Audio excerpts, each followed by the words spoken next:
Break पर जाने से पहले आपने कहा था कि भारतीय नवाज जो हुकूमत थी, भारत नवाज, उसका वहाँ खात्मा हो गया है।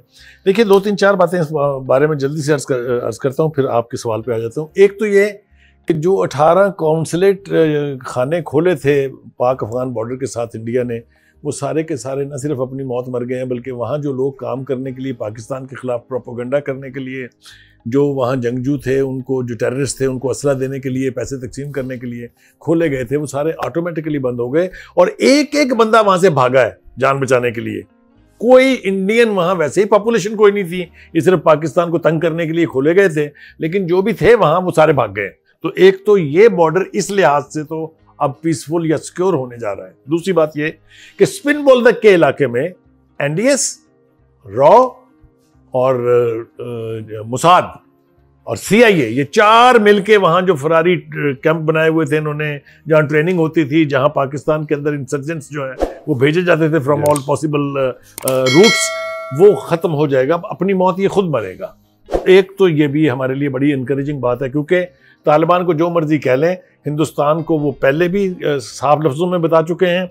और if I am correct me if I am wrong, उन्होंने ये कहा था कि अगर अमेरिका का साथ पाकिस्तान छोड़ दे तो पाकिस्तान के बॉर्डर्स और कश्मीर का जहाद हम लड़ने के लिए तैयार। बिल्कुल, बिल्कुल, absolutely. Last but not least, जो इन्होंने सवाल किया, कौन आएंगे? तालिबान को हम बहुत अच्छी तरह से जानते हैं।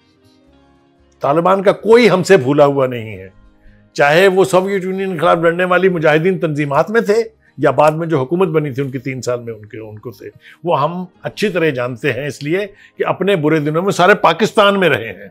और अगर आप मुझे इजाज़त दें तो मैं ये कहूँगा कि बहुत बड़े बड़े नाम ऐसे हैं जिनको तहफ़्फ़ुज़ हमारी इंटेलिजेंस सिक्योरिटी एजेंसीज ने वहाँ पहुँचाया था, किराए के घर लेके दे के, चाहे वो कोयटा में थे, चाहे वो लाहौर में थे। I hope so we know who the Taliban are. अब हमारे यहाँ स्ट्रेटेजिस्ट को ये तय करना है कि how will we deal them now that there is a new shape और न्यू फॉर्म ऑफ तालिबान। अब ये this is a very pinching question. अब आपने जो एक छोड़ा है, देखें, what is a Taliban? A Taliban was a freedom fighter for Afghanistan, not for Pakistan.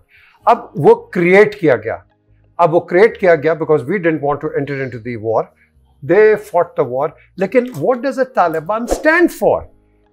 इसका कोई पॉलिटिकल एक्यूमेन है?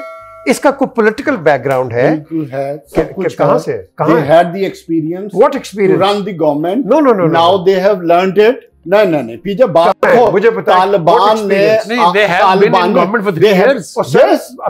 Is this what is ending up in? But they have, this is what they are doing it. आप ये देखें, मुझे ये बताएं, bad experience. एक That was a second, bad experience, but एक सेकंड, haven't they learned? एक second, Well, they have learned it. दोहा में उन्होंने प्रूव किया है।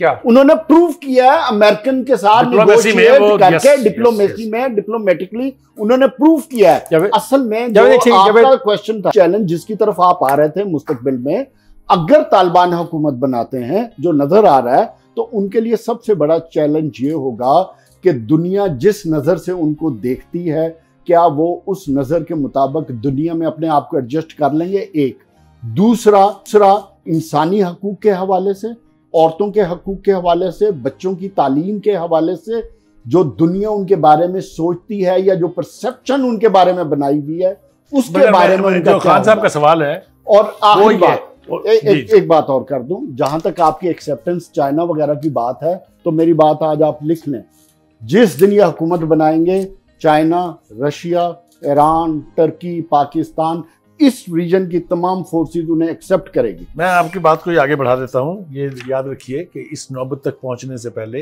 एक ऐसा टाइम भी था, पिछले चंद हफ्तों पहले, जब तालिबान का एक डेलीगेशन रशिया में था, दूसरा ईरान में था, तीसरा जो है चाइना में था, और चाइना के प्राइम मिनिस्टर ने रिसीव किया उनको। बिल्कुल। और टर्की के साथ, पाकिस्तान के साथ और ईरान के साथ तो ताल्लुकात उनके बहरहाल, और अब इधर हैं कि we have been their host, और Turkey is going to be their new host. कि अगर तो तालिबान मुकम्मल तौर पर पूरे अफगानिस्तान पे काबूज हो जाते हैं, वहाँ पर विक्ट्री मार्च और जश्न मनाने शुरू हो जाते हैं, तो उसका इम्पैक्ट पाकिस्तान पर ज़रूर आएगा। इसलिए कि यहाँ पर हमारे यहाँ बहुत सारी social political parties, religio political parties ऐसी हैं जो उनकी हमदर्द हैं, जो राइट विंगर जिनको हम ट्रम्प करते हैं, छोटी तादाद में नहीं है। आपने रिसेंटली भी देखा हुआ है कि उनकी कुव्वत क्या है, आपने पीडीएम के जरिए वो ये भी देखा हुआ है कि उनके रजाकारों का हाल क्या है। तो एक ये एलिमेंट जो है ये बहुत इंपॉर्टेंट है और ये आएगा। मुझे खुशी इस बात की है कि हमारी जो वो कहते हैं ना सियासी और अस्करी क़यादत एक पेज पे है, उन्होंने इस दफ़ा गालिबन अफ़गानिस्तान के बारे में शायद बेहतर काम किया है।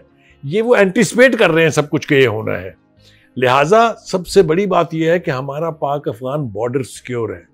अब तक तो अल्लाह के फजल से सिक्योर है, अल्लाह करे कि ये रहे सिक्योर। तो इनफ्लक्स नहीं आएगा कि वो लोग आके यहाँ ज्वाइन कर लें उनको, क्योंकि वो तो पैदाइशी तौर पे मिलिटेंट है।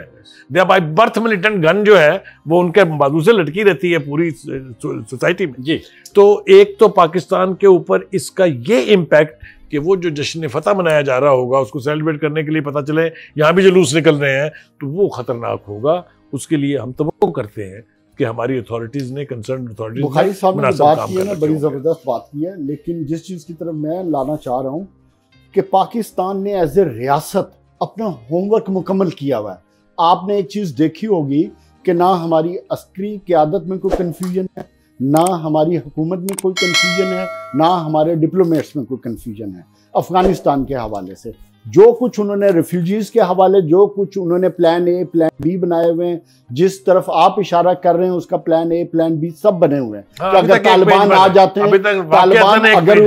अगर तालिबान उधर आ जाते हैं तो फिर क्या होगा, इंटरनेशनली पाकिस्तान कैसे लेके चलेगा, रीजनली कैसे बैलेंस आउट करेगा, ये तमाम चीजें होंगी। और जिस तरफ आप बात कर रहे थे कि लड़ाई वगैरह की, लड़ाई की बात नहीं, आप वो मैंने लड़ाई की बात जो पाकिस्तानी तालिबान की तरफ जो आप इशारा कर रहे थे, किसी का कोई नाम नहीं लिया। नहीं आपने नाम नहीं लिया, लेकिन मैं आपको क्लियर बात कर दूं, फजल रहमान ने जिस इस्लामी रियासत के क़याम को वेलकम किया है, उसके बाद मैं कहता हूं कि हमारे में भी हमारी लॉ इन्फोर्समेंट एजेंसीज तैयार हैं, अलर्ट हैं, उनको हर चीज अगर कोई इवेंचुअलिटी हो जाए अलग चीज है। अदरवाइज आप बात इधर लिख लें, कोई ऐसी सिचुएशन नहीं बनेगी जहां पाकिस्तान में लॉ एंड ऑर्डर की सिचुएशन।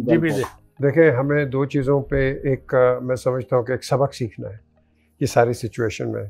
अभी आपने from the past as well as from the present, America ने एटम बॉम्ब जापान पे मारा। जापान कहाँ सुपर पावर बन गई है।